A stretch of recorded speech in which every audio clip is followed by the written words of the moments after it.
ISKCON Mangaluru પિલાઈ Shri Shri Radha ગોવિંદજીના ચરણ કમળમાં નતમસ્તક થઈને પ્રાર્થના કરીએ કે જગન્નાથજી અને શ્રી શ્રી રાધા ગોવિંદજી આપણને આ અધ્યાય સમજવા માટે શક્તિ આપે અને પ્રભુપાદના આશીર્વાદ સાથે મંગલાચરણ શરૂઆત કરી.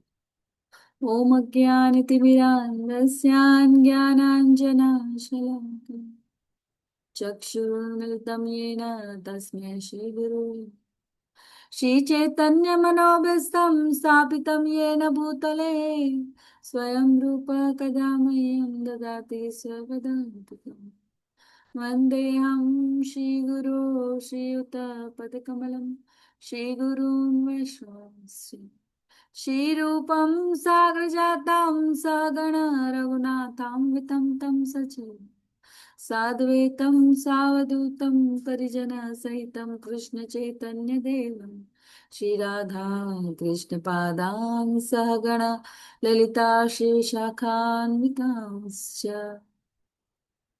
हे कृष्णा करुणा सिन्धो दीनबन्धो जगत्पते गोपेश गोपिका कान्ता राधकान्ता नमोऽस्तुते. तप्त कांचन गौरांगी श्रीराधे वृंदावनेश्वरी वृषभानुसुते देवी प्रणमामि हरिप्रिये. नमो विष्णुपादाय कृष्णप्रेष्ठाय भूतले श्रीमते भक्तिवेदांत स्वामी नमस्ते सरस्वती देवी गौरवाणी प्रचारिणे निर्विशेष शून्यवादी पार्षदेशता वाञ्छाकल्पतरुभ्यश्च कृपा सिन्धुभ्य एव च पतितानां पावनेभ्यो वैष्णवेभ्यो नमो नमः. अनंत कोटि वैष्णव वृंद की जय जय श्रील प्रभुपाद. जय हो श्री कृष्ण चैतन्य प्रभु नित्यानंद श्री अद्वैत गदाधर शिवसदि गौर भक्त. जय हो श्री कृष्ण चैतन्य प्रभु नित्यानंद श्री अद्वैता गदाधर शिवसदि गौर भक्त. जय हो श्री कृष्ण चैतन्य प्रभु नित्यानंद श्री अद्वैता गदाधर शिवसदि गौर भक्त.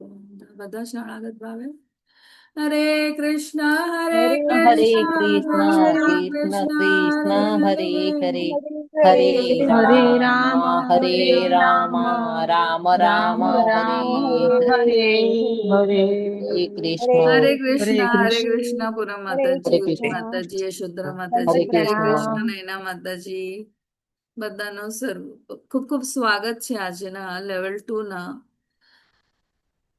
ક્લાસમાં. અધ્યાય 13 લઈ રહ્યા છે આપણે. તો ખૂબ સરસ અધ્યાય છે આ. જ્ઞાન યોગની શરૂઆત થઈ રહી છે. કર્મયોગ, કર્મ કેવું કરવું જોઈએ, કોને અર્પણ કરવું જોઈએ, ભક્તિ કેવી રીતના, અને ભગવાનને કેવા ભક્ત પ્રિય છે એના વિશેની ચર્ચા આપણે ગઈકાલના અધ્યાયમાં કરી.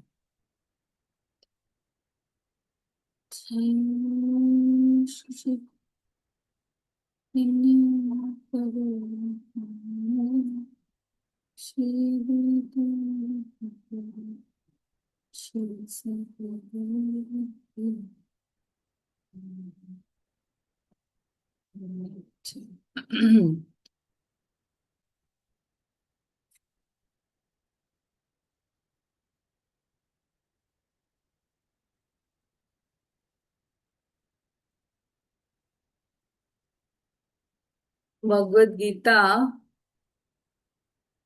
અધ્યાય 13 ક્ષેત્ર ક્ષેત્રજ્ઞ વિભાગ યોગ, પ્રકૃતિ પુરુષ અને ચેતના. સપોર્ટ સિસ્ટમ આપણા માટેનું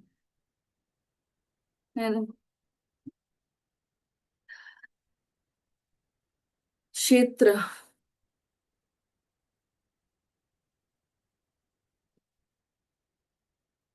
તો આપણે અહીંયા જોયું અધ્યાય 12માં ભગવાનનું સાકાર સ્વરૂપ અને અહીંયા અર્જુન પૂછે છે અવ્યક્તિગત ઉપાસનાથી કે ભક્તિ શ્રેષ્ઠ છે? તો ભગવાન ભક્તિ ના વિશે કહે છે કે આજના યુગમાં પણ આપણા માટે પણ વેલિડ છે ને કે આપણે પણ પાંચેન્દ્રિયોને ભગવાનની સેવામાં લગાવવાથી સરળતાથી હરિનામ સંકીર્તન ને જપ દ્વારા ભગવાન તરફ સમીપ જવાનો પ્રયત્ન કરી શકે છે. હવે ભક્તિના પ્રગતિ તબક્કાઓ વિશે પણ ભગવાને ચર્ચા કરી કે તું આ ના કરી શકે તો આ કર, વિધિ વિધાન કીધા. અને ભગવાને 13 થી 20 સુધી સંપૂર્ણ રીતે ભક્તના જે ગુણો છે જે ભગવાનને પ્રિય છે એના વિશે ચર્ચા કરી. ખૂબ સરસ. તો હવે અહીંયા આપણે કેટલા વિભાગો છે? 35 શ્લોકોનો આ અધ્યાય છે. હવે ફરીથી અર્જુન પૂછા કરે છે. કેટલી સરસ. અહીંયા આપણા માટે બધું જ કોના માટે? આપણા માટે. હે ને? કશું કરવાની જરૂર કશું જ નહીં. આપણા પ્રશ્નોના ઉત્તરો આપણને અહીંયા અર્જુન દ્વારા પૂછવામાં આવી રહ્યા છે. જ્ઞાન યોગ. ભગવાને પોતાનું વિશ્વરૂપ દર્શન જે આજના કળિયુગના સમયમાં કેવી રીતના કોઈ એવા કહેવાતા જે પોતાને ભગવાન કે એનાથી આપણને સચેત કરો એના વિશેનું ભગવાન આપ્યું. અને એટલા માટે જ અર્જુન પૂછા કરે છે. ભગવાનના મહાન ભક્ત અર્જુન છે જ, પણ આ બધી ચર્ચાઓ કોના માટે? આપણા માટે, આપણા જેવા બદ્ધ જીવો માટે. બદ્ધ કોને કહેવાય? બદ્ધ કોને કહેવાય? માતાજી ભૌતિક બંધનોમાં બંધાયેલા હોય એને કહેવાય માતાજી. હા. હરે કૃષ્ણ માતાજી. હરે બોલ. ખૂબ સરસ નત છે. હે ને? કેટલું સરસ. તો આટલું આપણને અહીંયા સુધી સમજાઈ ગયું. હવે અર્જુનના દ્વારા શું પૂછવામાં આવે છે? 6 પ્રશ્નો. પ્રકૃતિ, પુરુષોત્તમ, ક્ષેત્ર, ક્ષેત્રજ્ઞ, જ્ઞાનમ, જ્ઞેયમ. 2 થી 7ના શ્લોકમાં પ્રશ્ન ત્રીજો, ચોથો અને પ્રવૃત્તિઓનું ક્ષેત્ર અને ક્ષેત્રના જાણકાર. પછી ભગવાન 18 થી 12 શું? પ્રશ્ન 5ના શ્રી કૃષ્ણના પૂર્ણ બધા વધારે જવાબો, એટલે કે જ્ઞાન અને મુક્તિની પ્રક્રિયા વિશે. 13 થી 19 પ્રશ્ન 6નો જવાબ. 20 થી 26 1 અને 2ના પ્રકૃતિ, પુરુષ અને તેમનું સંગ. અને 27 થી 35 જ્ઞાન ચક્ષુષા, જ્ઞાનની દ્રષ્ટિ. હે ને? ખૂબ સરસ આ અધ્યાય છે. એટલે બધા જ આ અધ્યાયને આપણે આત્મસાત કરવાનો પ્રયત્ન કરશું. તો ભગવાન આપણને આ 12મા અધ્યાયમાં આપણે શું શીખ્યા? શું શીખ્યા? ચલો કનેક્શન કહો મને 12મા અને 13મા. શું? કૃષ્ણ માતાજી. હરે કૃષ્ણ માતાજી કેવો ભક્ત ભગવાનને વધારે ગમે છે એમ તો એના બધા ગુણ દીધા છે. અને મનુષ્યને કેવું એના પોતાના ગુણો વિકસાવવા જોઈએ એ બી દીધેલું છે એમ કે ભાઈ કોઈનાથી દ્વેષ નહીં રાખવાનો એ બધું. અને ભગવાનનું નામ વધારે જપવાનું. ખૂબ સરસ. કોઈને એડ કરવું છે કઈ?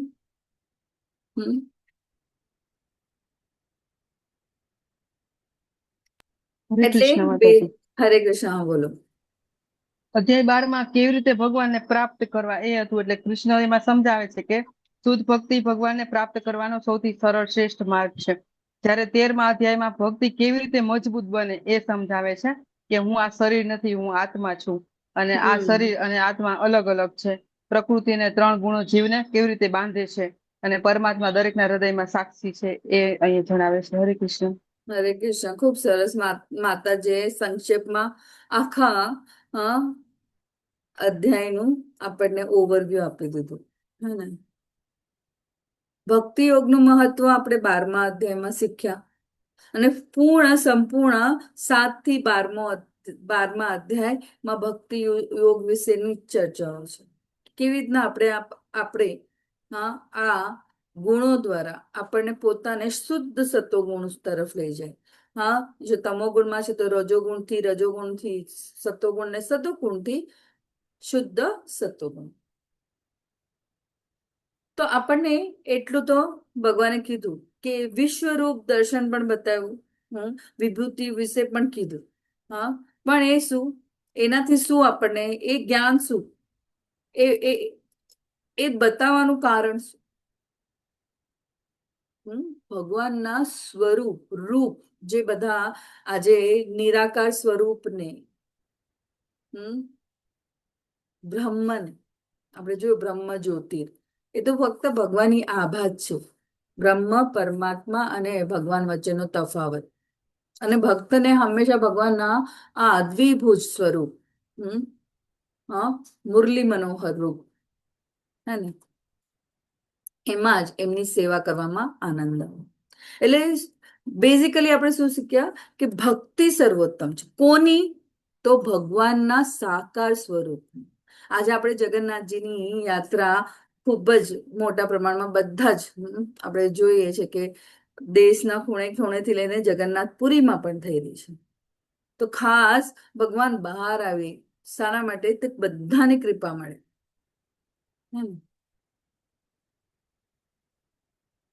બરાબર. તો શુદ્ધ ભક્તિ દ્વારા જ ભગવાનને સહેલાઈથી આપણે પ્રાપ્ત કરી શકીએ છીએ. શુદ્ધ ભક્તિ. અને કેવી રીતના? તો વિધિ વિધાનો જે કીધા ભગવાને કે ધીરે ધીરે ધીરે ધીરે, આમ નહીં તો આમ નહીં તો આમ, ને એ ચેતના શું થાય? આપણી શુદ્ધ થાય. બરાબર. અને આ અધ્યાયનું નામ છે ક્ષેત્રજ્ઞ વિભાગ. અહીંયા ભગવાન આપણને શરીર શું છે એના વિશે સમજાવશે. પછી આત્મા કોણ છે, પરમાત્મા કોણ છે, અને પ્રકૃતિ અને જીવ વચ્ચેનો સંબંધ શું છે. 12મા અધ્યાયમાં ભગવાને આપણને કીધું મન અને બુદ્ધિથી ભગવાનને જે પણ આપણે કરીએ છીએ એ અર્પણ કરવાનું છે. બરાબર. જે આ શરીરને બાહ્ય રીતે જે આપણે એકદમ ખૂબ જ કહેવાય ને, આજ સુધી આપણે એવું વિચારતા કે હું શરીર છું, જ્યારે ભગવાન આપણને આત્માનું જ્ઞાન આપે છે, એના વિશે ભગવાન આપણને અહીંયા સમજાવશે કે હું આ શરીર નથી, આત્મા છું. જે પણ કરે છે, જે પણ આપણે જ્યારે ભગવાન સાથે ક્યારે જોડાય ખબર છે? કે આપણા હૃદયમાં રહેલા જે બધા ક્લેશો છે ને, એ સંપૂર્ણપણે નાશ કરવાની પ્રક્રિયામાં જ્યારે આપણે આવીએ, તો જ આપણે શુદ્ધ સત્વગુણમાં આપણે એ ભગવાન સાથે જોડાઈ શકીએ. તો અહીંયા ભગવાન આત્મા અને શરીર વચ્ચેનો ભેદ સમજાવે છે. અધ્યાય 12માં શું સમજે આપણે? ભક્તિ કેવી રીતના કરવી, અને ભગવાનને પ્રિય કોણ છે, તો કેવું આપણે એવા ગુણો કેળવવાના છે. જે માતાજી કીધું, ગુણો કેળવવાના છે. અને અહીંયા 13મા અધ્યાયમાં ભક્તિ કરનાર કોણ છે, શરીર કે આત્મા, એ સમજવાનું છે. શરીર એક માધ્યમ છે. આ જીવને જે આત્માને આ શરીર મળ્યું છે, એને આપણે કેવી રીતે ભગવાનની સેવામાં લગાવવું છે. જ્યારે આપણે એમ વિચારે છે કે હું આ શરીર છું, તો આપણે ઇન્દ્રિય ભોગમાં લાગી જાય છે. પણ જ્યારે આ શરીર ભગવાનનો અંશ છે, ભગવાનનો દાસ છે, એ જ્ઞાન એટલે જ તો જ્ઞાન યોગ કહેવાય છે. જ્ઞાન યોગની શરૂઆત 12મા સુધી આપણે કેવું કે ભક્તિ યોગમાં સાધના કેવી રીતના આપણે કરવું જોઈએ. ભગવાને આપણને કીધું ને કે સતત મનન અને ચિંતન દ્વારા, સંગ દ્વારા, ગુરુ શિષ્ય પરંપરા દ્વારા આવેલા જ્ઞાન દ્વારા. તો ભક્તિને દ્રઢ કરવી હોય તો શું છે? આત્માનું જ્ઞાન હોવું જરૂરી છે. જ્યાં સુધી આપણે એમ વિચારીએ કે હું આ શરીર છું, ત્યાં સુધી શુદ્ધ ભક્તિ હું કહું છું, શુદ્ધ ભક્તિ તો શરૂઆત આપણે કેવી રીતના ભગવાનને ભોગ ધરાવી જપ કરીને, પણ શુદ્ધ ભક્તિની શરૂઆત જ્યારે આપણે એમ સમજીએ છીએ કે હું આ શરીર નથી ને આ આત્મા જે છે ભગવાનનું અંશ છે, ભગવાનનું નિત્ય દાસ છે, ત્યારે આપણી ભક્તિ શું બને છે? દ્રઢ બને છે. બરાબર.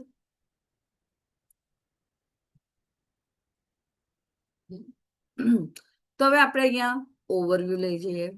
1 થી 6 કર્મ જ્ઞાનમાં મંચ પર કર્મની પૂર્ણતા ભગવાન, સંપૂર્ણ ભગવાનને અર્પણ કરવું. કૃષ્ણને પ્રસન્ન કરવા માટે કરવામાં આવેલા કર્મ એટલે કે ભક્તિ યોગ. અધ્યાય 7 થી 12 ભક્તિ યોગ. અધ્યાય 13 થી 18 જ્ઞાનની પૂર્ણતા. આ પગથિયું છે. હવે 13મા અધ્યાયથી એની શરૂઆત થઈ રહી છે. જ્ઞાન.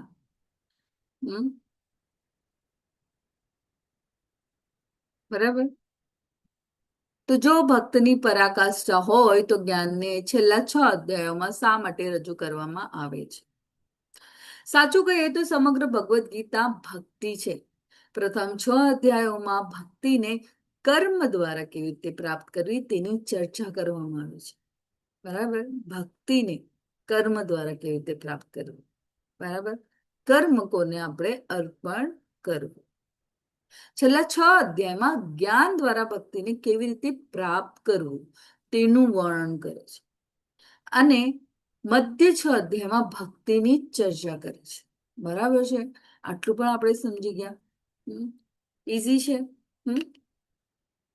તેમજ 12મા અધ્યાયમાં કૃષ્ણે જણાવ્યું કે કેવી રીતે પોતાના ભક્તોને જન્મ મરણથી વ્યક્તિગત રીતે મુક્તિ આપે છે. તેથી છેલ્લા 6 અધ્યાયો ભૌતિક જગતમાંથી પોતાને બહાર કાઢવા માટે જરૂરી દાર્શનિક જ્ઞાન પ્રદાન કરે છે. જો જ્ઞાન યોગ જે આ કહેવાય ને કે આ જગતને આપણે સાચું માની લઈએ છીએ, તો બધાને જ ખબર છે કે ભગવાને સનાતન ધામ, ગોલોક ધામ વચ્ચે અને ભૌતિક અહીંયા ની વચ્ચે આપણને ડિફરન્સ પણ, તફાવત પણ સમજ્યા. તો આ દાર્શનિક જ્ઞાન છે કે કેવી રીતે આપણે આ જ્ઞાન દ્વારા પોતાને બહાર કાઢવું ભૌતિક જગતમાંથી. અને ક્યાં જવું? તો આધ્યાત્મિક ભગવાન સાથે જોડાવું. તો જ્ઞાન આપણને માયાથી આપણી અનાસક્તિ અને કૃષ્ણ પ્રત્યે આસક્તિમાં મદદ કરે છે. તેથી જ્યારે આપણે જ્ઞાનનો ઉપયોગ ભક્તિ પ્રાપ્ત કરવાના સાધન તરીકે કરીએ ત્યારે તે ભક્તિનો એક ભાગ બની જાય છે. ભગવાન પણ કહે છે ને બુદ્ધિમાન, જ્ઞાની કોને કહે છે ભગવાન? જે આ ભગવાન કહે છે રહસ્યને જાણે છે. જો આપણે લેવલ 1 કર્યા, ઓવરવ્યુ લીધું, હવે આપણને ઈચ્છા જાગી કે ભગવાને હજી શું કીધું છે, મને ઇન ડિટેલ જાણવું છે, તો આપણે લેવલ 2 જોઈન કર્યું. હા ને. હવે દ્રઢ નિશ્ચયતા સાથે 12મા અધ્યાય પૂરો ભક્તિ યોગનો આપણે પૂરા 12 અધ્યાય પૂરા કર્યા. હવે 13મા અધ્યાયમાં તો એ શું છે? તો આ જ્ઞાનનો ઉપયોગ ભક્તિ પ્રાપ્ત કરવાના સાધન તરીકે કરી. જો આપણે બધા જ જાણીએ છીએ કે ધૃતરાષ્ટ્રએ ભગવદ્ ગીતા સાંભળી, પણ એને અપ્લાય એક્શનમાં નહીં લઈ શકે કે મનમાં આટલા બધા હૃદયમાં ક્લેશો હતા, હે ને? એ જ રીતે અર્જુન સાક્ષાત ભગવાન સાથે હતા તો એમણે જે માર્ગદર્શન આપ્યું એ એમણે ગુરુ તરીકે એમણે એને સ્વીકાર્યું. ને પરમનન્ટ સોલ્યુશન હંમેશા ભક્તને, જ્યારે આપણે આ શરૂઆત પણ કરીએ ભક્તિની, તો આપણને પણ હવે જ્ઞાન યોગ દ્વારા સમજાય છે. અને જ્યારે આપણે ભક્તિ યોગમાં ભગવાનને કોણ પ્રિય છે, એવા જે લાક્ષણિકતા જોઈ, બધી ગુણો જોયા ભક્તના, તો આપણે પણ પ્રયત્ન કરવો જોઈએ એ જ્ઞાન દ્વારા એને કેળવવાનું. એ ખૂબ જરૂરી છે. તો એ જ્ઞાનનો ઉપયોગ ભક્તિ પ્રાપ્ત કરવાના સાધન તરીકે કરે, તો એ ભક્તિનો એક ભાગ બની જાય અને બહુ સરળ અને ઇઝી થઈ જાય જો આ કરીએ તો, એને ફોલો કરીએ તો. ને તો ઘણા બધા આપણે જોઈએ કે મોટિવેશનલ સ્પીકર્સ હોય, 100માંથી તમે મને કહો મોટિવેશનલ સ્પીકર્સ હોય, એ 100માંથી બધાને જ મોટિવેટ કરી શકે છે. કોઈ એણે જે 5 વસ્તુ કીધી એમાંથી એ કદાચ એક ટ્રાય પણ કરે, પણ કન્સિસ્ટન્સી અને ડિટર્મિનેશન ઇઝ વેરી ઇમ્પોર્ટન્ટ, હે ને? એક એક એમ કહેવાય ને કે એ આદત એ કેળવવું ખૂબ જરૂરી છે. ને એ પોસિબલ ક્યારે બને ખબર છે? એકલાથી ક્યારે નથી પોસિબલ થતું. ભક્તિ કરવી પણ સંઘમાં. એટલે જ પ્રભુપાદ પણ કહેતા સહકીર્તન. આજે જગન્નાથજીની યાત્રામાં આપણા બધા જ વૈષ્ણવો, જે સિનિયર વૈષ્ણવો છે, બધા ત્યાં છે. ભાઈ સંઘ હિઝરે નમાનિષ્ઠા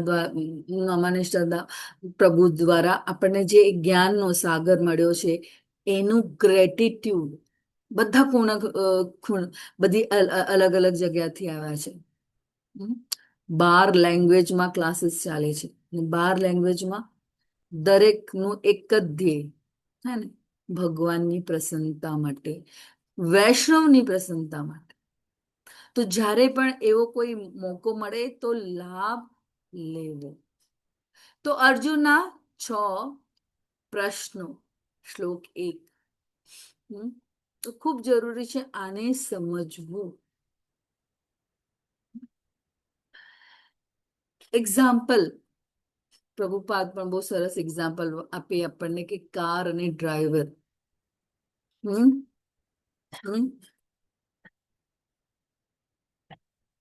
કે કોઈ વ્યક્તિ કાર ચલાવે તો કાર શું થયું?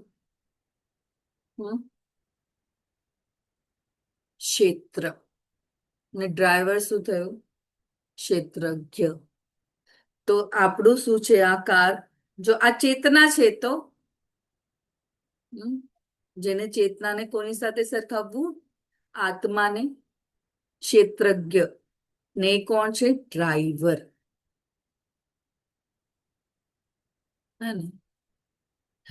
કાર પોતાની રીતે ક્યાં જઈ નથી શકતી, એના માટે ડ્રાઈવર જોઈએ ને. રીતના શરીર માટે પણ આત્મા જરૂરી છે. ડ્રાઈવર કારને ચલાવે છે, તે જ રીતે શરીરને પણ આત્મા. અને જ્યારે આત્મા ભગવાનની સેવા કરે ત્યારે તે ભક્તિ યોગ કહેવાય છે.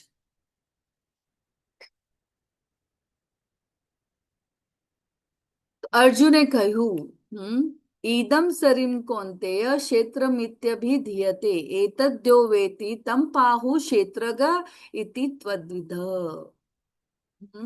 અર્જુને કહ્યું, હે કૃષ્ણ, હું પ્રકૃતિ તથા પુરુષ, ક્ષેત્ર તથા ક્ષેત્રનો જ્ઞાતા તેમજ જ્ઞાન તથા જ્ઞેય વિશે જાણવા ઈચ્છું છું.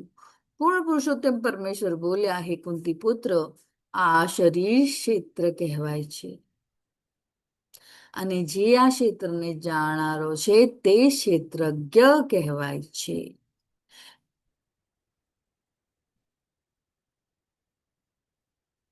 તો સમજાયું કાર અને ડ્રાઈવરની જ્યારે આપણે દાખલો લીધો, તો સરળતાથી એને આપણે સમજી ગયા?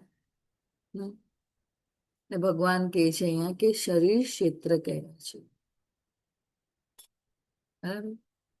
તો આ શરીર કેટલા? હા, 84 લાખ જન્મ યોનિમાંથી આપણે પસાર થઈને મનુષ્ય દેહ આપણને મળે છે. હમ. બરાબર ને? ભગવાને જ્યારે એક ભક્તના ગુણો સમજાવ્યા, તો હવે અહીંયા ભગવાન અર્જુનને પ્રશ્ન થયો કે આ ભક્તિ કરનાર કોણ છે, શરીર કે આત્મા? તેથી તે ભગવાનને અહીંયા પ્રશ્ન પૂછી રહ્યા છે કે પ્રકૃતિ, પુરુષ,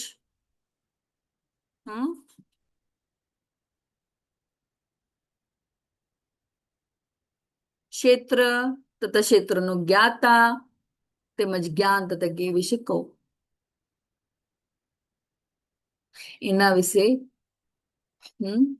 ભગવાને પૂછી રહ્યા છે. તો પ્રકૃતિમાં શું આવે? કોઈ કહેશે મને પ્રકૃતિ એટલે શું?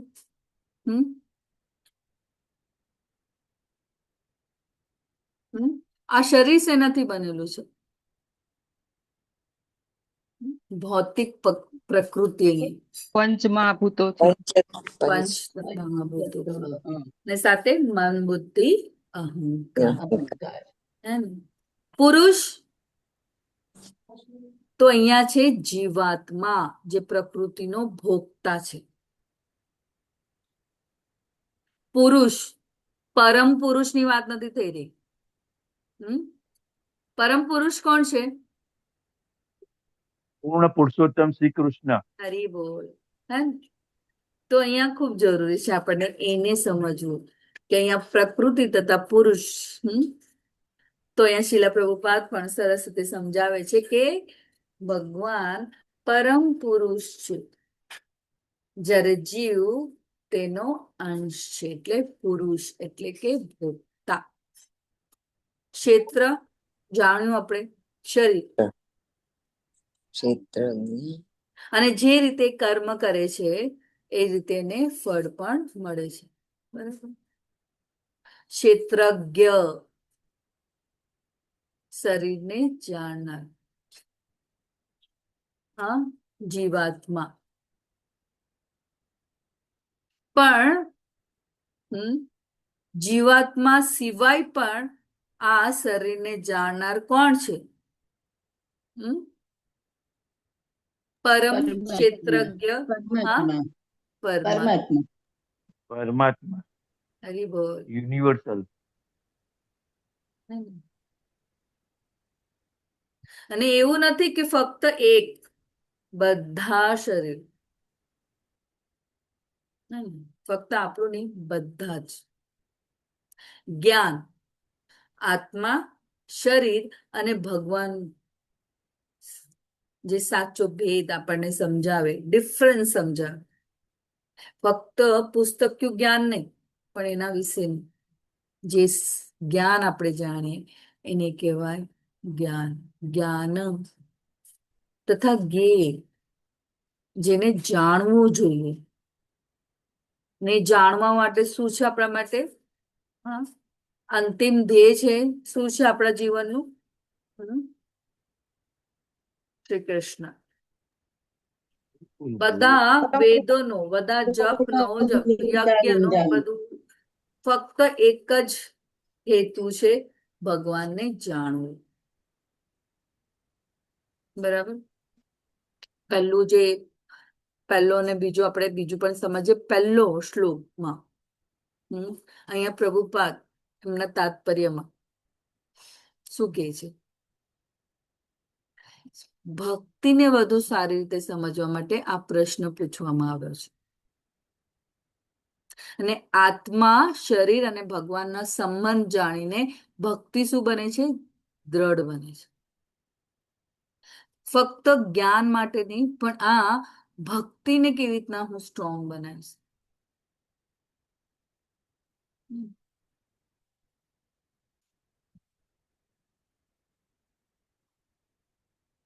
જ્યારે મહારાજ પરીક્ષિત 7 દિવસ બાકી છે મૃત્યુના, હા, શું કરવું?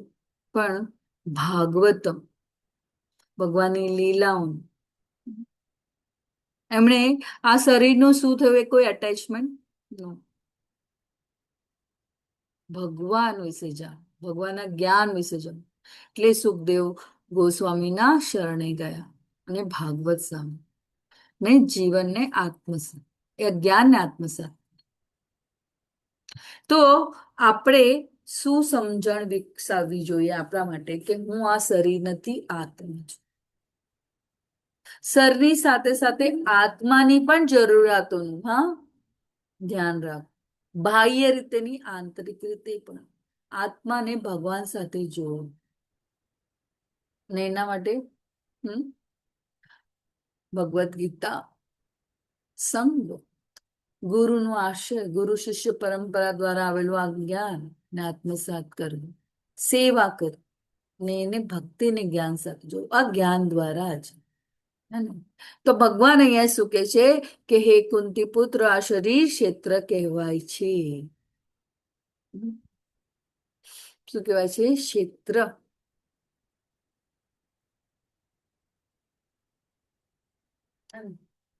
ને ક્ષેત્રજ્ઞ જે છે એ શરીરને જાણનારું છે. ને આ જ ભગવાન જે જ્ઞાન આપે છે એ આખા અધ્યાયનું સંપૂર્ણ સાર છે. ઈદમ શરીરમ, શું કહે છે? આ શરીર શું છે? જન્મે છે, પોષણ પામે છે, વૃદ્ધ થાય છે અને નાશ પામે છે. ઈદમ શરીરમ કૌંતેય, ક્ષેત્ર, જે આ ક્ષેત્રનો શબ્દ આપણે આવે ત્યારે આપણને સમજાય, પહેલાના જમાનામાં જે જમીન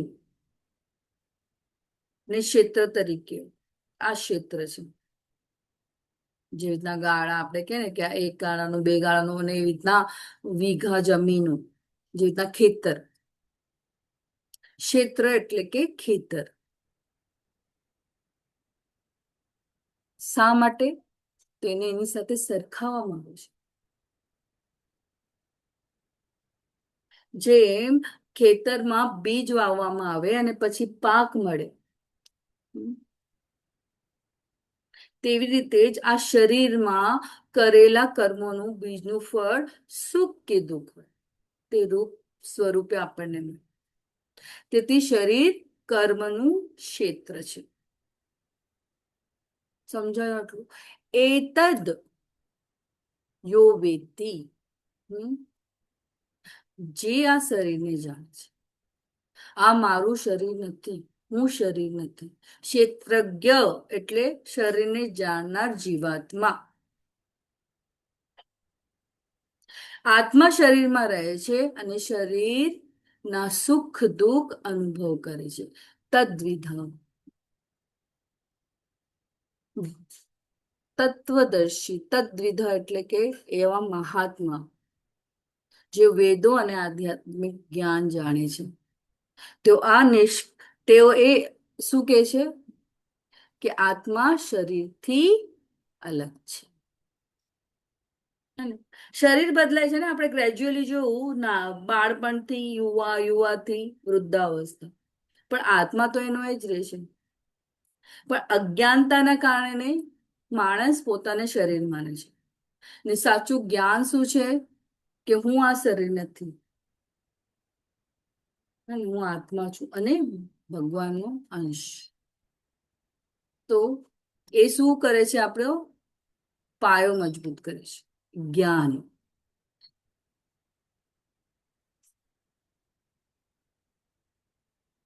બરાબર? તો આને યાદ રાખવાથી આપણે શું થાય છે? આપણી ભક્તિને દ્રઢ કરીએ છીએ. ને હા, જીવનનો જે લક્ષ્ય છે, જે હેતુ છે, એ શું છે? શરીરના સુખ કરતા આત્માના કલ્યાણ માટે. એને દ્રઢ બનાવવું. હમ.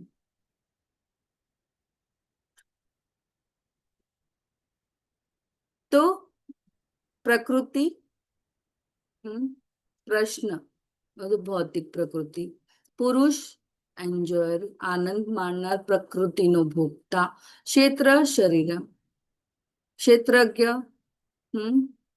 આત્મા પરમાત્મા, નિરક્ષક શરીરમાં શું છે બધા શરીરના ને જાણનાર ભગવાન પરમાત્મા, જ્ઞાનમ ક્ષેત્ર ને ક્ષેત્રની સમજ અને જ્ઞેયમ જ્ઞાનનું લક્ષ્ય પરમાત્મા. તો ભક્તિ શું કરે? આપણે શું કરીએ ભક્તિમાં? હરિનામ, ભગવાનનું સ્મરણ, અને એ દ્વારા આત્માની ચેતનાને જાગૃત કરો.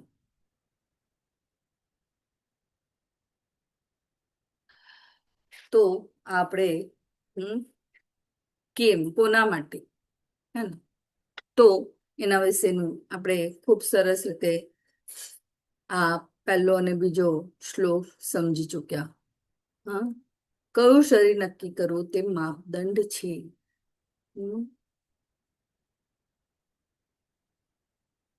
ભૌતિક ઉર્જા પર પ્રભુત્વ મેળવવાની ક્ષમતા અનુસાર ઇન્દ્રિય સંતોષ માણવાની ક્ષમતા અનુસાર વ્યક્તિને તે મુજબ કાર્ય કરવા માટે એક ચોક્કસ શરીર મળે છે. શરીર અને શરીરના જાણકર્તા વચ્ચેનો તફાવત કેવી રીતે સમજવું? શરીરના બદલાતા તબક્કાઓ પર આધારિત સહજ સમજ.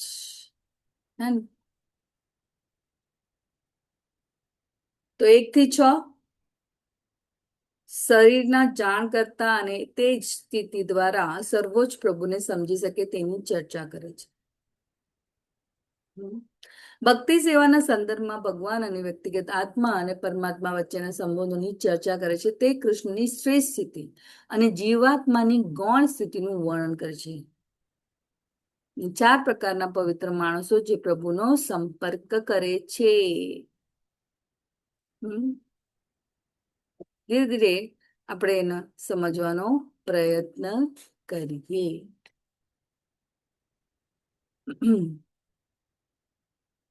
તો શ્રી કૃષ્ણના જવાબો પ્રશ્નો 3, 4 અને 5 પ્રવૃત્તિઓના ક્ષેત્રના જાણકાર અને જ્ઞાન.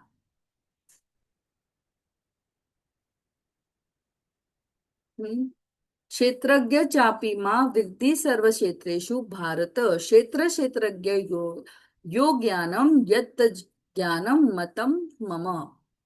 એ ભારત, એ જાણવું જોઈએ કે હું પણ સર્વ શરીરનો જ્ઞાતા છું, અને આ શરીર તથા તેના જ્ઞાતાને જાણી લેવાને જ જ્ઞાન કહેવામાં આવે છે. આ મારું મંતવ્ય છે. શરીર એટલે ક્ષેત્ર, જીવાત્મા ક્ષેત્રજ્ઞ. અને હવે ભગવાન ઉમેરે છે કે હું પણ સર્વ શરીરનો જ્ઞાતા છું.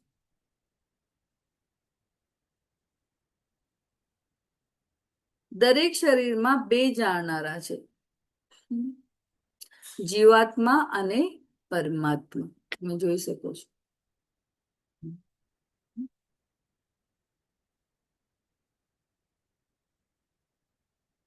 જીવાત્મા ફક્ત પોતાના શરીરને જાણે છે. પરમાત્મા શ્રી કૃષ્ણ બધા શરીરનો જાણે છે. ને આ મુખ્ય સિદ્ધાંત છે આ અધ્યાયનો. ક્ષેત્રજ્ઞમ ચાપીમામ વિધિ. મને પણ ક્ષેત્રજ્ઞ તરીકે જાણ. ભગવાન બધાના શરીરમાં પરમાત્મા તરીકે છે, ને દરેકોના વિચારો, કર્મો અને ઈચ્છાઓને જાણે છે.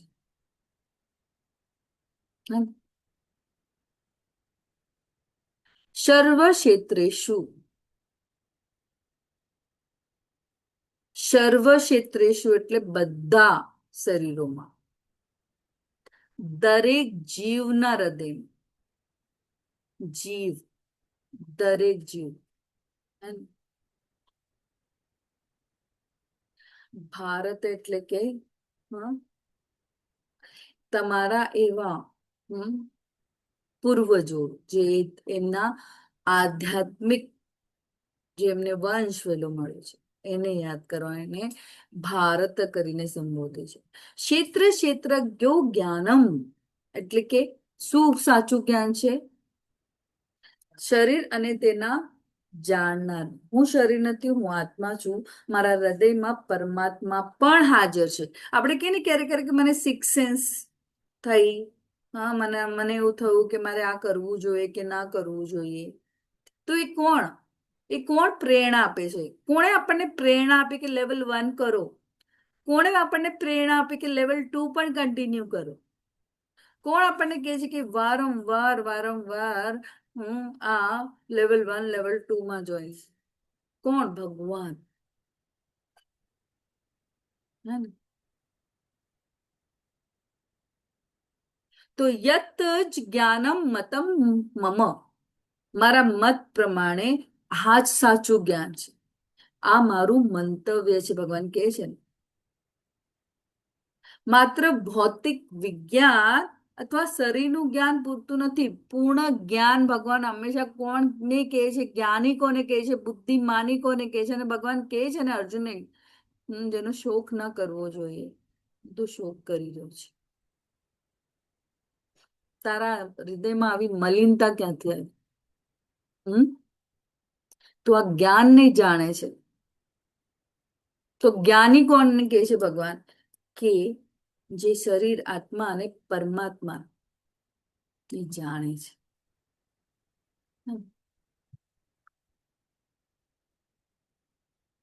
આપણે હંમેશા બે પક્ષીઓનું ઉદાહરણ લીધું છે.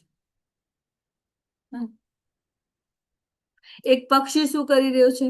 ફળ ખાય છે, જે જીવાત્મા છે. ને બીજું પક્ષી પરમાત્મા તરીકે સાક્ષી બનીને જુએ છે. અને પરમાત્મા હંમેશા જીવ સાથે રહે છે. તો તમે વિચારો, 84 લાખ જન્મ યોની સતત ભગવાન આપણા મિત્ર તરીકે આપણા હૃદયમાં છે.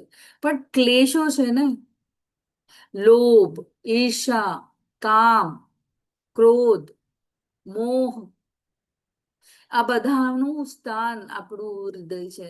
તો પરમાત્મા ક્યાંથી આવે? જ્યારે ધીરે ધીરે ધીરે આ ક્લેશો ભગવાનના હરિનામ દ્વારા શું થાય? શુદ્ધ થતા જાય, આપણું હૃદય પવિત્ર થતું જાય. તો આપણે ધીરે ધીરે ભગવાનની સમીપ જવા માટે લાયક બનીએ.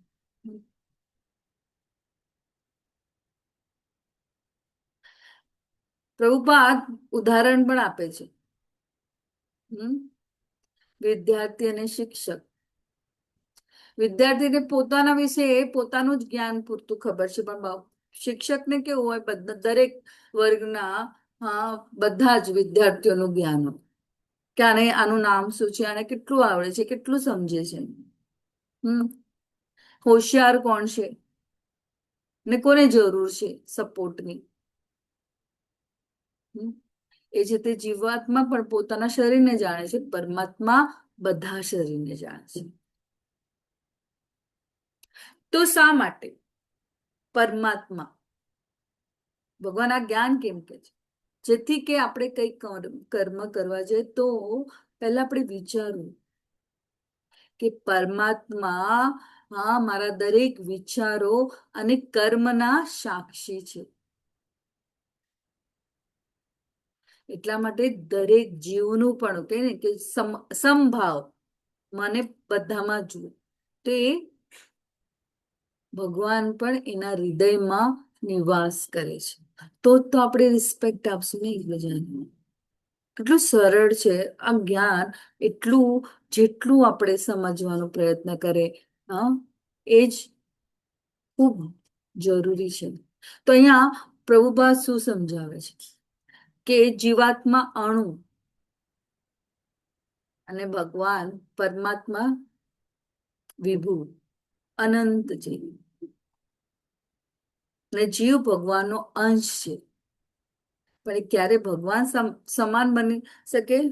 જ્યારે આગ માંથી તણખલું બહાર આવે, તેનું અસ્તિત્વ નથી ને, એ અંગારો. હે ને? એનામાં એટલું એ અંગારમાં ક્વોલિટી છે કે ક્વોન્ટિટેટિવલી નહીં.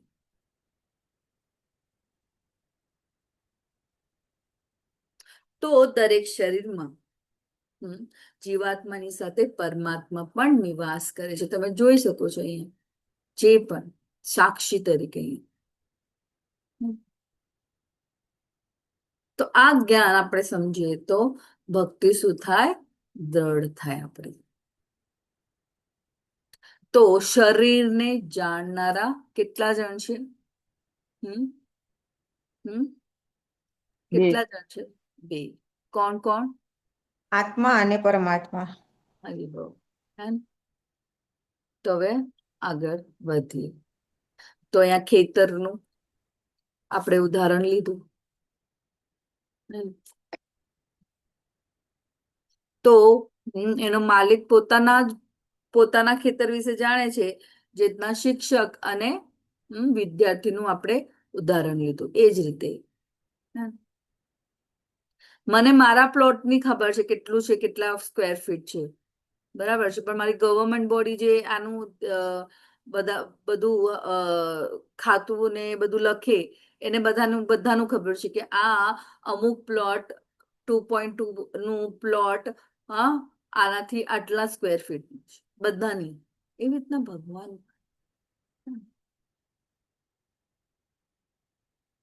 તો ભગવાન કૃષ્ણ ક્ષેત્રજ્ઞ અને જ્ઞાનને વ્યાખ્યાયિત કરે છે. ચોથાનો જવાબ પણ ભગવાન ક્ષેત્રજ્ઞ તરીકે. આ પરમાત્મા તમામ ક્ષેત્રોનો બીજો જાણકાર પણ છે. પાંચમો પ્રશ્નનો જવાબ જ્ઞાનમ શરીર અને તેનો જાણકાર પરમાત્મા અને આત્માની સમજણને જ્ઞાન કહેવાય છે. ક્ષેત્ર પ્રવૃત્તિનું ક્ષેત્ર અને બે પ્રકારના જાણનાર પરમાત્મા ને વ્યક્તિગત આત્મા. કૃષ્ણ જાણનાર કેવી રીતે છે? પરમાત્મા કૃષ્ણનું સંપૂર્ણ વિસ્તરણ છે. કૃષ્ણ કહે છે કે હું જાણનાર પણ છું, પણ શરીરના વ્યક્તિગત જાણનાર નથી. તે દરેક શરીરમાં ઉત્તમ જાણનાર તરીકે હાજર છે. તે પરમાત્મા છે. તો શરીર એટલે ક્ષેત્ર. જીવાત્મા અને પરમાત્મા બંને ક્ષેત્રજ્ઞ છે. અને હવે ભગવાન શું કહે છે?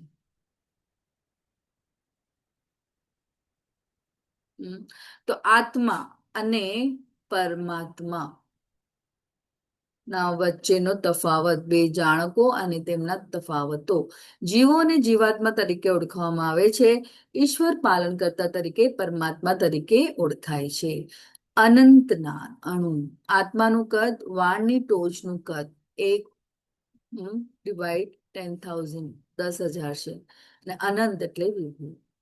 પોતાના શરીરના જાણકાર વ્યક્તિગત જાણનારા દરેક વ્યક્તિ અને દરેક વસ્તુની જાણકાર તો ઉત્તમ જાણનાર પરમ પુરુષ પરમ પુરુષ. આત્મા એક શરીર માટે ગૌણ માલિક છે. નાગરિક જમીનના માલિક તરીકે પરમાત્મા તમામ શરીરનો સર્વોચ્ચ માલિક છે. દાખલા તરીકે રાજા તમામ જમીનના માલિક છે. આત્મા સંવેદનાનું ગૌણ નિયંત્રક છે. અને સર્વોચ્ચ ભગવાન ઇન્દ્રિયોના સર્વોચ્ચ નિયંત્રક છે. ઋષિકેશ મૂળ નિયંત્રક. અચૂક ને અચૂક. પ્રેમાળ સેવક અને સદાકાળ પ્રેમાળ ગુરુ શ્રેષ્ઠ. અસંખ્ય જીવાત્માઓ. આમ તો પરમાત્મા દરેક જીવના હૃદયમાં અને દરેક પરમાણુની અંદર છે. તેમ છતાં ફક્ત એક જ પરમાત્મા છે. હવે આપણે બહુ જ લોજિકલી વાત કરીએ અહીંયા તો આપણે કેટલા ટોટલ જણ છે? સપોઝ 25 ને પ્લસ પરમાત્મા. આપણા હૃદયમાં એક જ પરમાત્મા છે, એટલે કે 26 એવું સમજવું.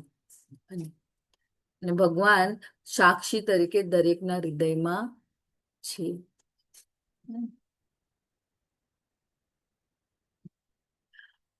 હવે તું મારી પાસેથી આ સર્વ વિશે સંક્ષેપમાં સાંભળ કે કર્મ ક્ષેત્ર શું છે. શું કર્મ ક્ષેત્ર શું છે?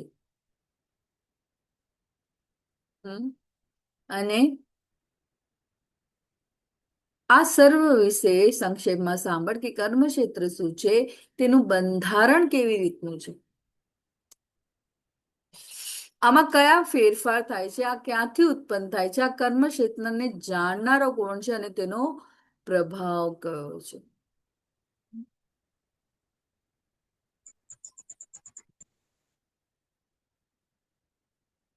તો શું કે છે? ऋषिभिः बहुधा गीतं छन्दोभिः विधे पृथक् ब्रह्मसूत्रपदेशेव हेतुम् अद्विनिश्चिते न वियद श्रुते कर्मक्षेत्र नात्मा श्रुते आत्मा परातुच्छते परमात्मा. વિભિન્ન ઋષિઓએ વિભિન્ન વૈદિક ગ્રંથોમાં કાર્યના ક્ષેત્ર તથા તે કાર્યોના જ્ઞાતાના જ્ઞાનનું વર્ણન કર્યું છે. તે ખાસ કરીને વેદાંત સૂત્રમાં કાર્યકારણના સર્વ ઉદ્દેશ સહિત પ્રસ્તુત કરવામાં આવ્યું છે. જો ભગવાન બેઝ વેદોમાં શું આપવામાં શાસ્ત્રો, ભગવાન સાધુ શાસ્ત્ર અને સંઘ અને શાસ્ત્રોનું પણ ભગવાન આપણને અહીંયા શું કહે છે? પ્રમાણ આપે છે કે એક ઋષિભી બહુધા અનેક મહાન ઋષિઓએ આ વિષયનું વર્ણન કર્યું છે. વિભિન્ન ઋષિઓએ વિભિન્ન વૈદિક ગ્રંથોમાં કાર્યના ક્ષેત્ર તથા તે કાર્યના જ્ઞાતાના જ્ઞાનનું વર્ણન કર્યું છે. તો કોઈ એવા સામાન્ય મનુષ્યની કોઈ કલ્પના નથી, બરાબર? અહીંયા વિભિન્ન ઋષિઓમાં આપણે જોઈએ તો વ્યાસદેવ, નારદ મુનિ, વશિષ્ઠ એવા ઘણા મહાન ઋષિઓએ આત્મા, પરમાત્મા અને પ્રકૃતિનું તત્વજ્ઞાન સમજાવ્યું છે. છંદો બીવી વિધેયે વિવિધ વૈદિક મંત્રોમાં પણ આત્મા અને પરમાત્મા વિશેનું જ્ઞાનનું વર્ણન છે અને તે બી કેવું વિસ્તૃત વર્ણન કર્યું છે. બ્રહ્મ સૂત્ર પદેશેવ બ્રહ્મસૂત્રોમાં પણ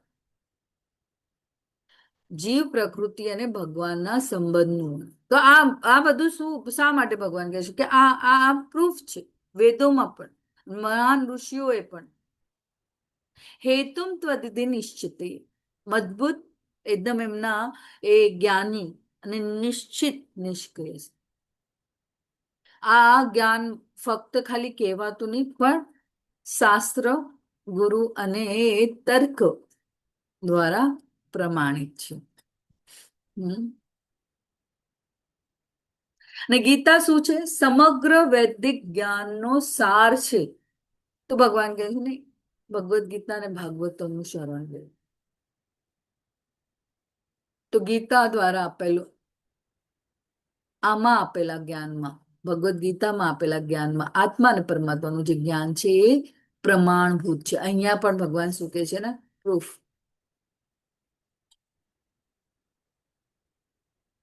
ને બધા જ વેદોનો એક જ સાર છે, શ્રી કૃષ્ણ પરમ સત્ય છે અને જીવ તેનો શાશ્વત અંશ છે.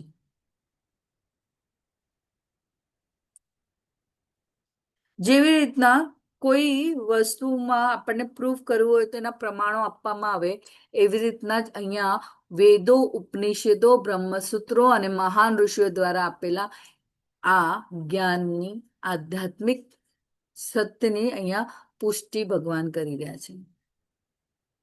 એટલા માટે આ પરથી પણ આપણે સમજવું કે આપણે શાસ્ત્રોના નીતિ નિયમોનું પાલન કરવું.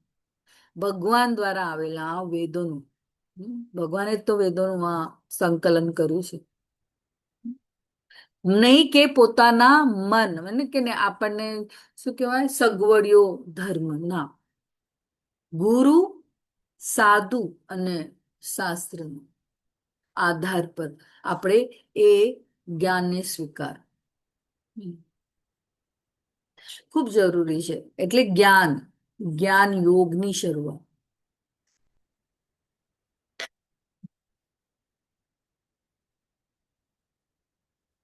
અન્નમય, પ્રાણમય ચેતના આપણને શું છે? વિકસાવવાની છે. હમણાં સુધીની આપણે અહીંયા સુધીની જ છે. પછી ધીરે ધીરે પછી જ્ઞાનમય, મનોમય, વિજ્ઞાનમય અને પછી આનંદમય.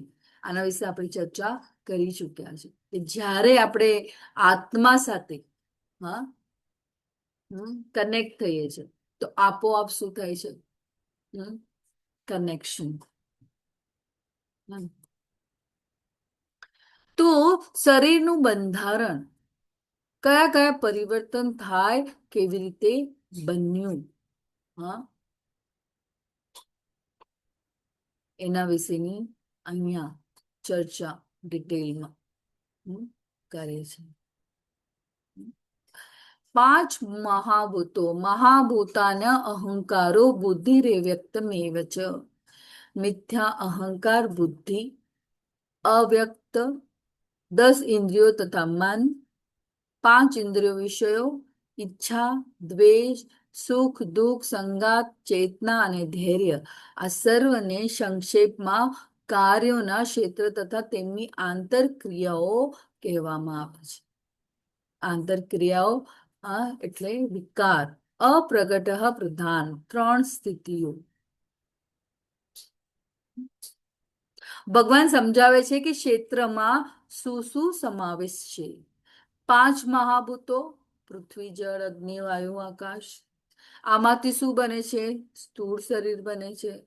અહંકાર તો શું છે? હું આ શરીર છું, એવી આપણી શું છે? મિથ્યા અહંકાર. બરાબર. બુદ્ધિ, વિચાર અને નિર્ણય લેવાની શક્તિ. અવ્યક્ત, ભૌતિક પ્રકૃતિની સૂક્ષ્મ આપણી અવસ્થા. હવે 10 ઇન્દ્રિયો શું આવે? 5 જ્ઞાનેન્દ્રિયો, કાન, આંખ, નાક, જીભ, ત્વચા. 5 કર્મેન્દ્રિયો, હાથ, પગ, વાણી, પ્રજનન અંગ અને વિસર્જન.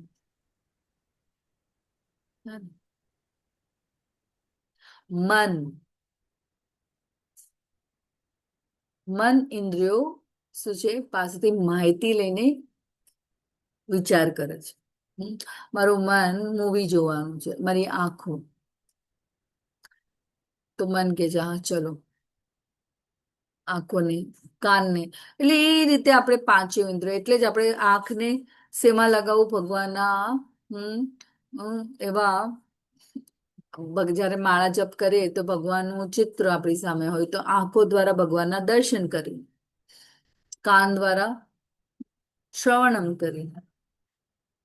5 ઇન્દ્રિય વિષયો કયા છે? તો શબ્દ, સ્પર્શ, રૂપ, રસ અને ગંધ. અહીંયા છે વિકારો. ક્ષેત્રના કયા છે? પરિવર્તનો.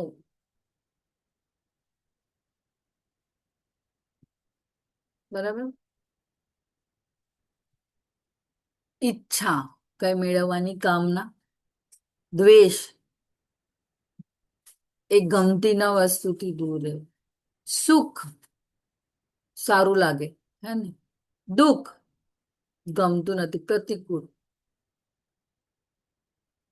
સંગાત એટલે શરીર, મન અને ઇન્દ્રિયોનું શરીર. સંગાત. ચેતના, જેથી આત્માની જે આપણે કે આત્માને અનુભવી શકીએ, એની આપણે કે એ પ્રેઝન્સ.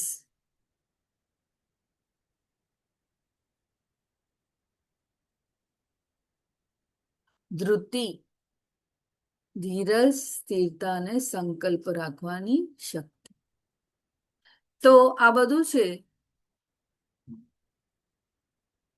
શરીરના ભાગો છે. અને આત્મા, આ બધાનું તમે જોઈ શકો છો અહીંયા. આત્માને કેમાં બધું લગામ અહીંયા તમે જોઈ શકો છો. અને જે એ આત્માનું જુઓ, અને જેમ એ આત્મા બધું, આ બધી જ ઇન્દ્રિયો ભગવાનની સેવામાં લાગે ત્યારે એ પ્રસન્ન થાય છે. અને આ આત્મા બધાનો સાક્ષી પણ છે.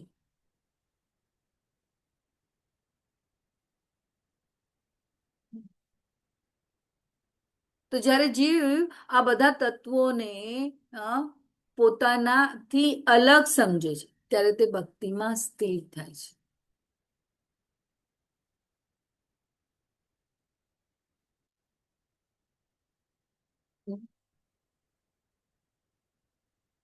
આસક્તિ. મહારાજ ભરત હરણ પ્રત્યેની એમની આસક્તિના કારણે એ શું પાછા એમને આવવું પડ્યું. તો શું જરૂરી છે? મન અને ઈચ્છાઓ પર નિયંત્રણ જરૂર છે. બરાબર. અને એ બધા તત્વો શું કરે છે? એ શરીરને બનાવે છે જે આત્માથી અલગ છે. તો ઈચ્છા, સુખ, દુઃખ અને મનના વિચારો શરીર અને મનના ગુણ છે. તો ઇન્દ્રિયોનો ઉપયોગ આપણે શેમાં કરવો જોઈએ? ભગવાનની સેવા. મિથ્યા અહંકાર છોડીને પોતાને શ્રી કૃષ્ણનો દાસ સમજવો છે અને હરિનામથી મનને શુદ્ધ કરવું છે. તો આપણે આ બધું ચર્ચા કરી ચૂક્યા છીએ. તો પછી આગળ વધીએ આપણે. હા ને, ખૂબ જ સરસ. હા, ભગવાને કાલે આપણને કીધું કે મને કેવો ભક્ત પ્રિય છે. હે ને? તો અહીંયા વિનમ્રતા, દંભ, દંભ વિહીનતા, અહિંસા, સહિષ્ણુતા, સરળતા, સદગુરુનો આશ્રય, પવિત્રતા, સ્થિરતા, આત્મસંયમ, ઇન્દ્રતૃપ્તિના વિષયોનો ત્યાગ, મિથ્યા અહંકારનો અભાવ, જન્મ, મૃત્યુ, જરા, વ્યાધિના અનિષ્ટની અનુભૂતિ, વૈરાગ્ય, બાળકો, પત્ની, ઘર તથા અન્ય વસ્તુઓની મમતાઓમાંથી સ્નેહ કરવો, મોહ નહીં. અનુકૂળ તથા પ્રતિકૂળ ઘટનાઓ પ્રતિ સંભાવ, મારા પ્રત્યે નિરંતર અનન્ય ભક્તિ ભાવ, એકાંતવાસની ઈચ્છા, સામાન્ય જન્મનું સમૂહથી અલિપ્ત હોવું, આત્મ સાક્ષાત્કારના મહત્વનો સ્વીકાર અને પરમ બ્રહ્મની તાત્વિક શોધ, આ બધાને હું જ્ઞાન તરીકે ઘોષિત કરું છું. પોતાના પદ અને જ્ઞાન પર અને સંપત્તિ પર ક્યારે પણ અભિમાન ના. જ્યારે ભક્તનો દાસ, જે ભગવાનનો દાસ હોય, કૃષ્ણનો દાસ હોય, એ વિનમ્ર હોય. એટલે જ તો વિનમ્રતા. ધમ વિહીનતા, ડ્યુઆલિટી, અંદર કઈ બહાર કઈ. એટલે ધાર્મિકતા અને ભક્તિનું ખોટું પ્રદર્શન ના કરવું. એટલે દંભ વિહીનતા. મન, વાણી અને કર્મથી કોઈને, કોઈ જીવને દુઃખ ના. એટલે સૌથી મોટું જે કર્મ છે કૃષ્ણ ભાવના યુક્ત કર્મ. મન, વાણી અને કર્મથી. એટલે અહિંસા, શાંતિ, ક્ષમાશીલ ને સહનશીલતા, સહિષ્ણુતા, સરળ, નિષ્કપટ, ગુરુની સેવામાં, આચાર્યોપાસનમ, એમના ઉપદેશનું પાલન. આપણે હિઝ ગ્રેસ નમાનિશા દાસ પ્રભુજીએ જે આપણને આ ઓનલાઈન પ્લેટફોર્મ આપ્યું છે, એને આપણે કેવી રીતના બધાને આપણી સાથે જોડી શકીએ. 3 ઓગસ્ટથી જે લેવલ 1ના ક્લાસ શરૂ થઈ ગયા છે, તો એમની સાથે જોડવું. પછી તો એવું જરૂરી નથી ને કે એની કેપેસિટી પ્રમાણે, જે પ્રમાણે એને સમજાય એ રીતે આગળ જવાનો પ્રયત્ન કરશે. પણ આપણે નિમિત્ત માત્ર બનીને, જેવી રીતના આપણને પણ કોઈ લિંક મોકલાવી જેથી કરીને આપણને પણ આનો લાભ મળે, તો જરૂરથી. અને એમની કૃપા વિના ક્યારે પણ આ જ્ઞાન પૂર્ણ થતું નથી. કયું? આધ્યાત્મિક. શૌચમ એટલે કે આંતરિક અને બાહ્ય શુદ્ધતા. આપણે એના વિશે કાલે ખૂબ જ ચર્ચાઓ કરી. હે ને? સ્થૈર્યમ, દ્રઢતા, સ્થિરતા હોય જીવનમાં. આત્મવિનિગ્રહ, મન અને ઇન્દ્રિયો પર નિયંત્રણ. ઇન્દ્રિય સુખ માટે કોઈ આસક્તિ ન રાખી. ઇન્દ્રિયાર્થેષુ વૈરાગ્યમ, આસક્તિ જે છે ને એને ભોગવવા માટે આપણે બહુ જ લાલાયત હોય, પણ એને નિયંત્રણમાં કેવી રીતના રાખવો. ખોટો ક્યારે પણ અહંકાર ન કરો, મિથ્યા અહંકારનો ભાવ. જ્યારે આ વાતથી આપણે અવગત થઈએ કે હું શરીર નથી ને હું ભગવાનનો નિત્ય દાસ છું, તો એ આપોઆપ આપણને વિનમ્ર બનાવે છે. જન્મ મૃત્યુ જરા વ્યાધિના દુઃખનું દર્શન. હા, એમાંથી આપણને શું કરવાનું છે? એમાંથી મુક્તિ મેળવવાનો પ્રયત્ન કરો. આસક્ત, ભૌતિક વસ્તુઓનો આસક્ત ના થવો. એને ઉપયોગમાં લેવું ને. આપણે મોબાઈલનો ઉપયોગ કરી રહ્યા છે, પણ શેના માટે? લેપટોપનો ઉપયોગ કરી રહ્યા છે, શેના માટે? ભગવાનની સેવા માટે. અન્ન ભીવ સંગ પુત્ર દાર ગૃહાદશી. જવાબદારીનું પાલન કરવું, કર્તવ્ય કર્મ કરવું. ભગવાન પણ અહીંયા અર્જુનને પણ કહે છે કે તમારું ક્ષત્રિય તરીકેનું કર્તવ્ય કર્મ કરવું, પણ અટેચ નથી થવાનું, આસક્તિ નથી રાખવાની. એટલા જ પરિવાર પ્રત્યે પણ જવાબદારીઓ રાખવાની, પરંતુ અતિ આસક્તિ ના રાખવી. જે શું બને છે? કર્મ બંધનનું કારણ બને છે. સમચિત્તમ, સમભાવ રાખવો સુખ દુઃખમાં પણ. ભગવાન પર જ્યારે આપણને ભરોસો થાય તો આજે જીવનમાં આવેલી કોઈ પણ પરિસ્થિતિને આપણે આસાનીથી, સરળતાથી પાર કરી શકીએ છીએ. અને મય ચાન્ય યોગેન ભક્તિ, એટલે આ બધા ગુણોનું એક જ માત્ર લક્ષ્ય છે, એને કેળવવાનું, ભગવાનની શુદ્ધ ભક્તિ, અનન્ય કૃષ્ણ ભક્તિ. વિવિક્ત દેશે સેવિત્યમ, એટલે કે આધ્યાત્મિક સાધના માટે શાંત અને પવિત્ર સ્થળ પસંદ કરો.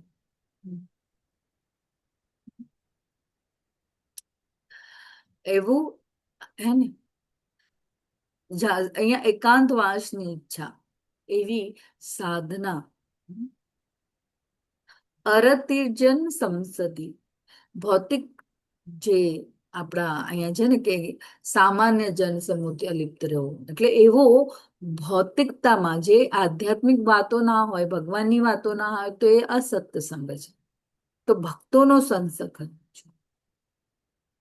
ભગવદ્ ગીતા, ભાગવતમનું, શાસ્ત્રોનો અભ્યાસ કરવો, એટલે જ અધ્યાત્મ જ્ઞાન નિત્યત્વમ, તત્વ જ્ઞાનાર્થ દર્શન. ફક્ત એક જ જીવનનો ધ્યેય, ભગવાનની સેવા.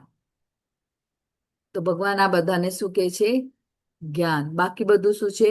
અજ્ઞાન. હે ને? તમે સાચું જ્ઞાન આપણે એમ માન્યું છે ભૌતિક પ્લેટફોર્મમાં કે ડિગ્રી હોય, પીએચડી કરેલું હોય, ડોક્ટર હોય, એ પુસ્તકોનું જ્ઞાન, પણ એ સાચું જ્ઞાન નથી. આવા ગુણોને વિકસાવવાથી શું થાય છે? આપણે સંપૂર્ણપણે એ શુદ્ધ ભક્તિ તરફ આગળ વધીએ છીએ. ને આ ગુણો કેવી રીતના આપણે અર્ચિત કરી શકીએ? તો હરિનામ, સત્સંગ, ગુરુ સેવા, ભગવાનની સેવા, ગુરુએ આપેલા આદેશોનું પાલન. હે ને? તો અહીંયા બધી જ રીતે આપણે આના વિશેની ઇન ડિટેલ ચર્ચા કરી છે.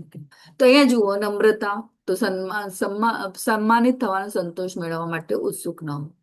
આ બધું તમે એકવાર સ્ક્રીનશોટ લઈ લો. તમારા મનમાં જે પણ પ્રશ્નો હોય, તમને એવું થાય કે આ મને સમજાતું નથી, તો જરૂરથી આના વિશે પ્રશ્ન પૂછો. હે ને? અમિશ્રિત ભક્તિ સેવા, અનન્ય ભક્તિ, એટલે નવધા ભક્તિમાં પોતાને જોડા. એકાંત સ્થળે રહેવાની છે. ભૌતિકવાદી લોકો સાથે ભળી જવા માટે ઈચ્છતું નથી મન, ક્યારે પણ નથી થતું. જે આપણો આજનું અખબાર સાથે જે અસત્ય સંગ આપણને ગમતું નથી. ન્યૂઝપેપર વાંચવું, ન્યૂઝ સાંભળવા, અપડેટ. પ્રભુપાદ હંમેશા કહેતા અપડેટ રાખ, પણ એની અંદર એની સાથે આસક્ત ના થાવ.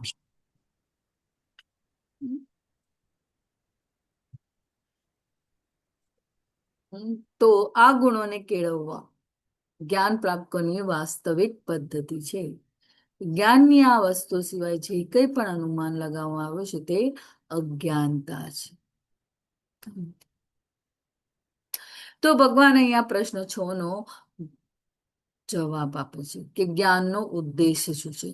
આત્મા પરમાત્માને જાણી શકે છે, જે જ્ઞાનનો ઉદ્દેશ છે, અને જે સર્વત્ર અસ્તિત્વ ધરાવે છે અને દરેક વસ્તુમાં વ્યાપક છે. પરમાત્મા પાસે ગુણાતીત ઇન્દ્રિયો છે અને તે આપણી બધી ઇન્દ્રિયોની સ્ત્રોત છે. તે અપ્રાય છે અને તે તમામ જીવાત્માઓને સંભાળે છે. માત્ર ભક્ત જ પ્રવૃત્તિઓનું ક્ષેત્ર, જ્ઞાનની પ્રક્રિયા અને આત્મા અને પરમાત્માને સમજી શકે છે. તો આ કેળવવાનું છે, ભક્ત જ. હે ને? તો ઉદ્દેશ આપણે જોઈએ, જ્ઞાનનો ઉદ્દેશ જે પરમાત્મા, આત્મા. તો ભગવાન હવે કહે છે કે હવે હું જ્ઞેય વિશે કહીશ કે જે જાણીને તું બ્રહ્મનું નિત્ય આસ્વાદન કરી શકીશ. આ બ્રહ્મ અથવા આત્મા અનાદિ છે તથા મારે આધીન છે. તે આ ભૌતિક જગતના કાર્યકારણથી પણ પર છે. દરેક વસ્તુને ભગવાને એકદમ કહેવાય ને કે કોઈ કચાશ, કોઈ સંશય આપણા હૃદયમાં ના રહે. હે ને? ફરીથી this is also important Shloka. શું કહે છે ભગવાન? શું કહે છે કે હવે હું જ્ઞેય વિશે કહીશ કે જાણીને તું બ્રહ્મનું નિત્ય આસ્વાદન કરીશ. તો શું અહીંયા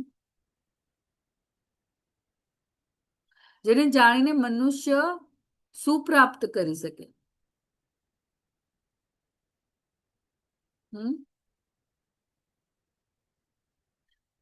જ્ઞેય એટલે જેને જાણવું જોઈએ.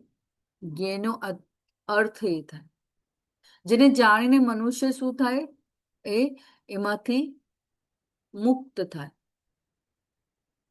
હા ને?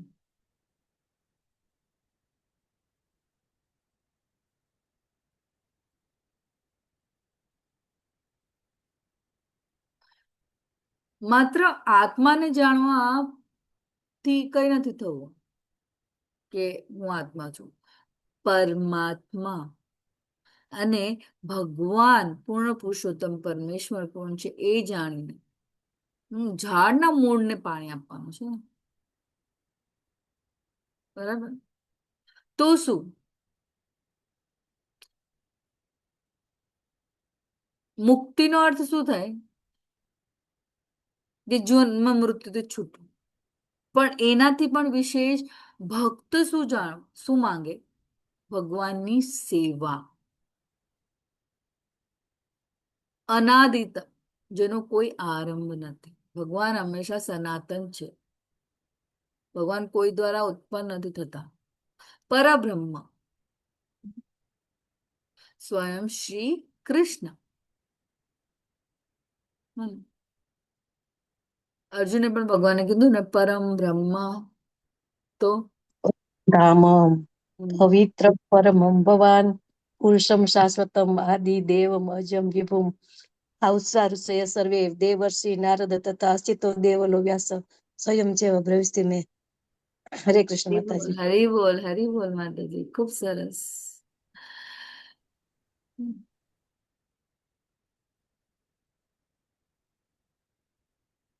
ભગવાનનું સ્વરૂપ ભૌતિક પ્રકૃતિથી પરે છે, દિવ્ય છે ભગવાન. અને દરેક જ્ઞાનનું અંતિમ વિષય જ ભગવાન છે, શ્રી કૃષ્ણ. અને ભગવાનના આ સ્વરૂપને જે જાણે છે ત્યાં જન્મ મૃત્યુમાં બંધનથી મુક્ત થાય છે. અને શું થાય છે? ભગવાનની શાશ્વત સેવામાં લાગી જાય છે. હા, તો ભગવાન જવાબ આપે છે.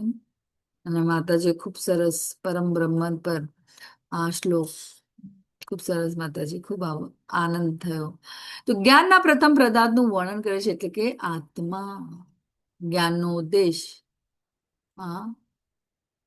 જાણતા કોણ છે? વિજ્ઞાન બ્રહ્મ, જીવાત્માનું જાણતા તરીકે આનંદ બ્રહ્મ પરમાત્મા જાણીતા અને જાણકાર તરીકે. જાણકારને જાણવાથી ફાયદા થાય છે. જે ખરેખર જાણવાનો વિષય છે તે જાણવાથી ફાયદો એ છે કે જીવનનો અમૃતનો આનંદ. ભગવાન સાથે જોડાવાથી. બ્રહ્માજી પણ ભગવાનને સંપૂર્ણ રીતે જાણી ના શક્યા, પણ જ્યારે ભગવાને એમના પર કૃપા કરી ત્યારે ભગવાનની દર્શન એમને થયું.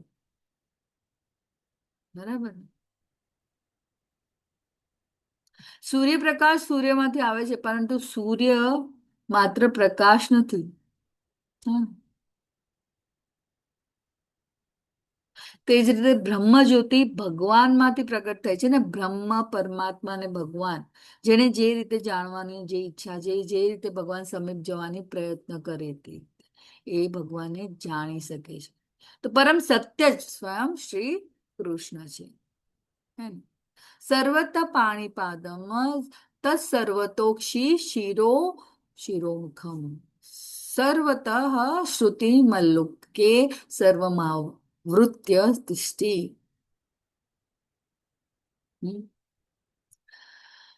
આ અધ્યાય એટલો ગૂઢ છે કે એને આપણે સમજવું,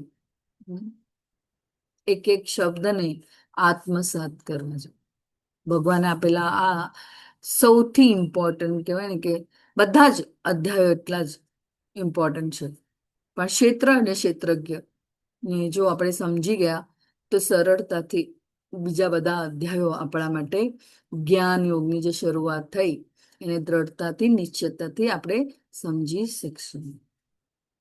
ભગવાન નામ શ્રીહસ્ત, ચરણ, નેત્રો, મસ્તક તથા મુખ અને કર્ણો સર્વત્ર વ્યાપ્ત છે. એ રીતે પરમાત્મા સર્વ વસ્તુઓમાં અવ્યવસ્થિત છે. તો બધી જગ્યાએ ભગવાન શું કરે છે? સર્વ વ્યાપી બનીને સર્વત્ર નિવાસ કરે છે.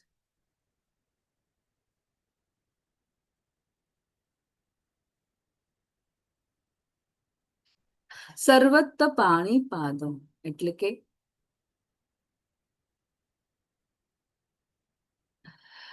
જીવોના હૃદયમાં રહીને તેમના દ્વારા કાર્ય કરે છે. અને બધા જ જીવોની જે કર્મો છે, પ્રવૃત્તિઓ છે, એમના સાક્ષી છે. સર્વત્ર પાણીપાદ એટલે કે પરમાત્માના હાથ અને પગ સર્વત્ર છે. પ્રભુપાદ ખૂબ સારી રીતે આપણને તાત્પર્યમાં સમજાવે છે, જરૂરથી વાંચો. સર્વત્રોક્ષી શિરોમુખમ. ભગવાન તેમની આંખો, મસ્તક અને મુખ સર્વત્ર છે. એટલે તમે જો તેમની આંખો સર્વત્ર છે તો બધી દરેક જીવની ક્રિયાઓ ભગવાન જોઈ રહ્યા છે. ભગવાનથી કઈ છુપાયેલું નથી. સર્વત્ર શ્રુતિતમ એટલે કાન સર્વત્ર છે, તો દરેકની પ્રાર્થના, જપ ભગવાન સાંભળે છે. સર્વમાવૃત્ય તિષ્ઠતિ સમગ્ર બ્રહ્માંડમાં વ્યાપેલા છે. અને આપણને જાણે છે કે ગોલોક ધામમાં પણ ભગવાન પોતે સાક્ષાત છે. તો સર્વ ભગવાન નિરાકારી નથી. ભગવાને પણ કીધું છે સાકાર છે, દિવ્ય, સાક્ષી પણ છે, અનુમંતા પણ છે ને માર્ગદર્શન પણ છે. ધ્રુવ મહારાજ ભગવાનનું પરમાત્માનું કહે, ભગવાને ચતુર્ભુજે એમને દર્શન આપ્યું, તેની સામે પ્રગટ થયા. હૃદયમાં જેને અનુભવી રહ્યા તે સાક્ષાત એમની સામે હતા.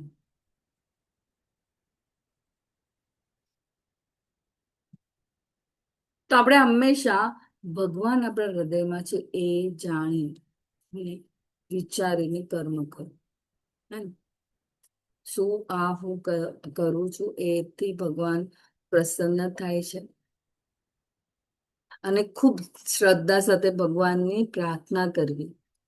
ભગવાન પ્રાર્થના પણ સાંભળે છે. જો કર્ણો સર્વત્ર જુએ છે તો ખૂબ જરૂરી છે. તો આ શ્લોક અર્જુનના છઠ્ઠો પ્રશ્ન નો જવાબ આપે છે. પરમાત્મા સર્વવ્યાપક છે. પરમાત્મા શ્રીલા પ્રભુપાદે વાતની સખત પુષ્ટિ કરે છે કે આ શ્લોક પરમાત્માનું વર્ણન કરે છે, જીવાત્માનું નહીં. ના ને અહીંયા ખૂબ જરૂરી છે. શ્રીલા પ્રભુપાદ શું સમજાવે છે?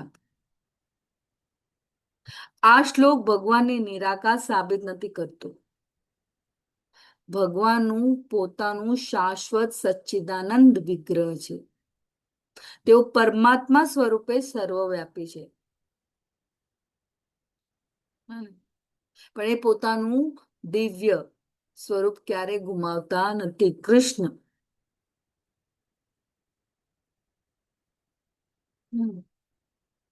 અને દિવ્ય સ્વરૂપમાં પરમ પુરુષોત્તમ ભગવાન જ છે. એટલે પરમાત્મા તરીકે શ્રી કૃષ્ણ દરેક જીવના હૃદયમાં નિવાસ કરે છે. તેઓ બધું જુએ છે, બધું સાંભળે છે, બધાના કર્મોના સાક્ષી છે. તેમની સર્વ જે દિવ્ય શક્તિઓ છે એ એમનું શાશ્વત જે સાકાર સ્વરૂપ સદાય રહે છે, એવું અહીંયા શીલા પ્રભુપાદ કહે છે. એટલા માટે જ આ શ્લોક પરમાત્માનું વર્ણન કરે છે, જે જીવાત્માનું નહીં. પરમાત્મા સર્વ ઇન્દ્રિયોના આદિ સ્ત્રોત છે, છતાં તેઓ ઇન્દ્રિય રહિત છે. આ શ્લોક લઈને પછી આપણે કન્ક્લુડ કરશું. 2 મિનિટ બાકી છે. તેઓ સર્વ જીવોના પાલન કરનારા હોવા છતાં અનાસક્ત છે. તે પ્રકૃતિના ગુણોથી પર છે, પરંતુ તે સાથે ભૌતિક પ્રકૃતિના સર્વ ગુણોના સ્વામી છે. ભગવાન સમજાવે છે અહીંયા કે પરમાત્મા ભૌતિક ઇન્દ્રિયો અને પ્રકૃતિ પર હોવા છતાં સર્વનું સંચાલન કરે છે. નિયંત્રક, કંટ્રોલર, એન્જોયર અને એક મિત્ર. સર્વ ઇન્દ્રિય ગુણાભાસી. બધા પરમાત્મા તમામ ઇન્દ્રિયોના કાર્યોને જાણે છે અને પ્રકાશિત પણ કરે છે. આપણે આંખોથી જોઈએ છે, કાનથી સાંભળીએ છીએ, જીભથી સ્વાદ અનુભવે છે. આ બધી શક્તિઓનું મૂળ કોણ છે? ભગવાન. તેમની કૃપા વિના કોઈ ઇન્દ્રિય કાર્ય કરતી નથી. કાલે આપણે આ વિશે કીધું ને કે ક્ષેત્ર કે વિશે જાણીશું. તો આપણે જે હમણાં હું હાથ જો બોલી શકું છું, સાંભળી શકું છું, એ કોના કૃપા દ્વારા? અગર હું એ વખતે અગર ચેતના છે પણ હું હાથ ઉઠાવી ના શકું તો એ હાથ ને શું થયું? કામ નહીં કરવું, પેરેલાઇઝ. ધેટ ઇઝ કોલ્ડ કે એમના ઇન્દ્રિય વિના કોઈ, એમની કૃપા વિના કોઈ ઇન્દ્રિય કામ કરી શકતી નથી. તો મૂળ સ્ત્રોત કોણ છે? ભગવાન. શીલા પ્રભુપાદ સમજાવે છે કે એમની ભગવાન શું છે? સચ્ચિદાન. તેઓની પોતાની કોઈ પણ ઇન્દ્રિયોથી કોઈ પણ કામ કરી શકે છે. જ્યારે આપણે ભોગ ધરાવે, સ્પેસિફિકલી જ્યારે બધા ને આપણને કે ભોગ તો એઓને ઓછું, પણ ભગવાન આંખોથી પણ એ ભોગને ગ્રહણ કરે છે. સર્વ ઇન્દ્રિય ગુણાભાસમ સર્વ ઇન્દ્રિય વિજિતમ. તેઓ ભૌતિક ઇન્દ્રિયોથી રહિત છે. ભગવાન પાસે ઇન્દ્રિયો છે, પરંતુ ભૌતિક નહીં, દિવ્ય. તેઓ પોતાની કોઈ પણ ઇન્દ્રિયથી કોઈ પણ કાર્ય કરી શકે છે. તો આ પ્રમાણ છે. આપણને એવું લાગે ભોગ કેમ ધરાવવો, લેવલ 1 થી લેવલ 2 માં આવ્યા છતાં પણ મનમાં આવું ને આવું. પણ ભગવાન કોઈ પણ ઇન્દ્રિયોથી કંઈ પણ કરી શકે છે. પૂર્ણ પુરુષોત્તમ પરમેશ્વર અસક્તમ આસક્ત નથી. ભગવાન સમગ્ર સૃષ્ટિનું સંચાલન કરે છે, પરંતુ તેઓ કર્મ બંધન કે ભૌતિક પ્રકૃતિથી ક્યારેય બંધાતા નથી. સર્વભૂતો બધાનું પાલન કરનારા, બધાને જ એક સરખી સમભાવે હે ને અન્ન, હવા, પાણી, જીવન શક્તિ, તેઓ સમગ્ર બ્રહ્માંડના પાલનહાર છે. સર્વભૂત નિર્ગુણમ, ત્રણેય ભૌતિક ગુણોથી પર, સતો, રજો અને તમો.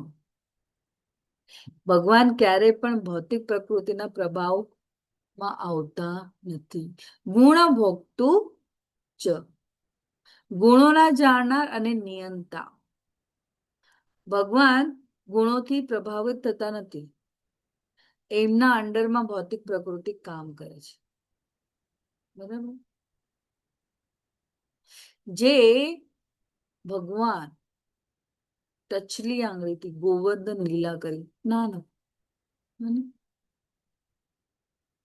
તો ભગવાનની ઇન્દ્રિયો અને ભૌતિક આ બધી ભૌતિક ભગવાનની શક્તિઓ અને ઇન્દ્રિયો આ બધી ભૌતિક મર્યાદાઓથી પર છે, દિવ્ય છે. ભગવાનની બધી જ શક્તિઓ દિવ્ય છે, એનું પ્રમાણ આપવાની જરૂર નથી.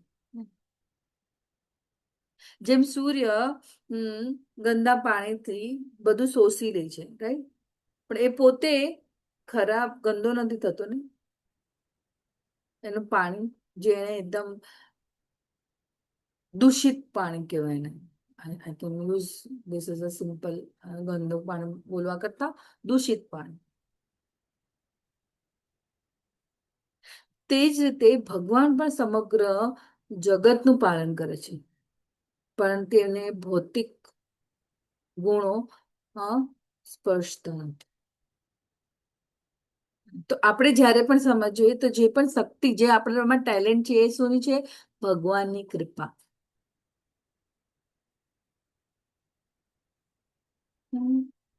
દરેક કાર્ય વખતે ભગવાનનું ગ્રેટિટ્યુડ હોવું જોઈએ અને પૂર્ણ શ્રદ્ધા સાથે ભગવાનને આધીન હોવું, એ જ આપણા માટે એક લાઈફ લેસન છે. તો અહીંયા ભગવાન શિલા પ્રભુપાદ સમજાવે છે આપણને કે ભગવાન નિરાકાર નથી. ભગવાનની ઇન્દ્રિયો સચ્ચિદાનંદ છે, સર્વશક્તિમાન છે, અને ભગવાનનું દરેક અંગ બીજા અંગનું કાર્ય કરી શકે છે.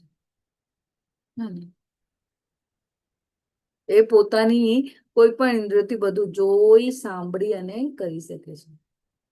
તો આ સાથે મારી વાણીને હું વિરામ આપું છું. વાંછાકલ્પતરુભ્યશ્ચ કૃપા સિંધુભ્યૈવ ચ પતિતાનાં પાવનેભ્યો વૈષ્ણવેભ્યો નમો નમઃ. અનંત કોટી વૈષ્ણવ વૃંદ કી જય. જય શ્રી પ્રભુ.